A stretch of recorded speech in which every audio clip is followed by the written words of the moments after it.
المصريين. على فكره انا واقسم بالله اقسم بالله انا نزلت الفيديو بتاع الميه ده. انا فرحت من كتر فرحه الناس اللي فرحانه.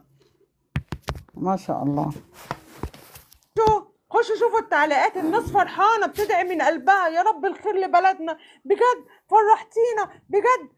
فيديو صغير ما يتعداش 15 ثانيه فرح. شوفوا وما شاء الله طلع ترند ما شاء الله على الصفحه الكبيره ما شاء الله. بقى له 24 ساعه داخل على نص مليون.